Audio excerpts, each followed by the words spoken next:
A do review from me to you. We have some new faces in the crowd these days, so I would like to contextualize what is happening here. Idiot Loser is what I call myself in this series, where I review brand new flavors of Mountain Dew. I don't have like a playlist or nothing for this, but if you search up Idiot Loser on my account, you'll find plenty of other videos of the same caliber. So we have a lot of new faces, mostly because Mr. McVicker and Mr. Richter Overtime had shouted me out recently, as well as my Scout discussing the Five Nights at Freddy's lore video got a little bit popular. So I figured I might as well contextualize. We have a Mountain Dew flavor called Mountain Dew Spark, Dew with a blast of raspberry lemonade. Of course, 0% actual juice. But before we get into all of that, today is a particular occasion. Today's actually let me get the actual number here. Yeah, today is the 7 year, we're 7 years out from losing Colin Wyckoff, and I wanted to take a moment to pay my respects. I never knew him, and he never knew me, obviously, but he did change my life, particularly the way that I behave, the way that I think. Some things, nitty gritty kind of stuff. He changed a lot of things for me, and as always, it is a tragedy that things went the way they did. But I prefer to celebrate his life rather than mourn his death 7 years after the fact. For those of you who do not know, Colin Wyckoff was Kitty0706, world-renowned Gary's Mod YouTuber, creator of Team Fabulous 2, Moments with Heavy, and of course the Elliot Goes to School series. A personal favorite of mine, very much shaped my humor today, and a lot of my creativity as well. But yeah, things happen.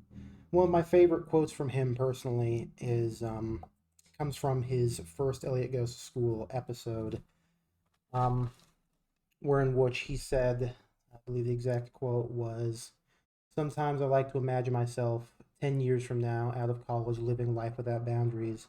But at the end of the day, it's just a step closer to the future, and the future tends to unfold as it should." So, cheers to you, Colin. And with that out of the way, we're going to try out this Mountain Dew Spark. Ooh, nice sizzle there. This is lukewarm, so I have a lovely little cup with some lovely little ice in it to try it out. Ooh, a little bit fizzier than Mountain Dew tends to be, I think. Although, I might just be crazy. First regard with it. Ooh. It smells like you know that pink lemonade mix-in powder? I believe, I'm not sure if it is Minute Maid that makes it or if it's somebody else. It smells like a mix-in pink lemonade powder for water, but obviously fizzy, and I'm detecting something else there. Sort of bubblegummy, I think. Maybe a little bit bubblegummy. So, without further ado, let's try the first sip. Further ado, of course.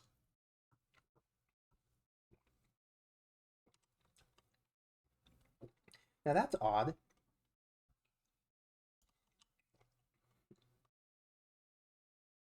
I can't quite pin down that flavor.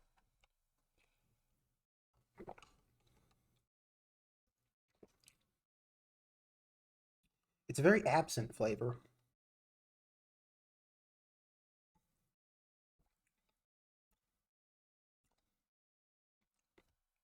It tastes like a weaker not Mountain Dew, a weaker Minute Maid pink lemonade.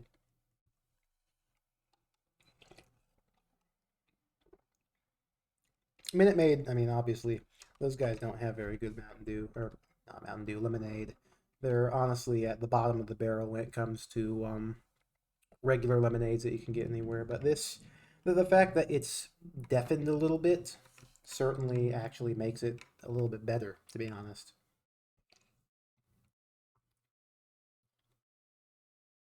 It's got a nice, it does have a little bit of a hint of raspberry.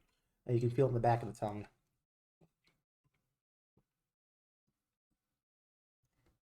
Oh, yeah. Yeah, this one's not bad. This one, as far as flavors go, not too bad. Um, and I have the authority to speak on whether or not Mountain Dew is good or bad. I've had the different flavors of Baja, and I've had the green apple flavor. So I know what's good and what's bad in this context. No, this is fine. This is fine. I'm not gonna do a chug this time. Sometimes I do those chugs in the reviews. That's because my buddy Greg told me to for the first one, and I sort of just kept it as a tradition. But I'm not gonna do that for this one. Pleasant. I'd say if you like the flavor of like pink lemonade, but you don't want it to be as strong as it tends to be, but you still want a little bit of that kick in the back, then this one's a go-to. So voila. I also do these sort of as a vlog, sort of keep people up to date type thing. I guess this is sort of an evolution of the Wolf Clock report that I used to do years ago. So, in terms of projects, I have begun work on the next Betafied, so that's good. I have a concept for the next beta in U.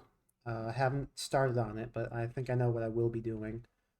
So those are all things that will be coming soon in the future. This next Betafied shouldn't take a considerable amount of time, but knowing me, it will probably take a considerable amount of time because every other Betafied has been delayed except for the Halloween ones, um, which I do annually as well, of course. Um, so yeah, look forward to a new Betafied. This next episode is going to be on a new series, different game than any of the previous ones I've done. So be sure to check that out when it comes out. Yeah. Without further ado, I think that is just about everything. So thank you all very much for watching, and I'll see you all in the next video, whenever it may be. Cheers.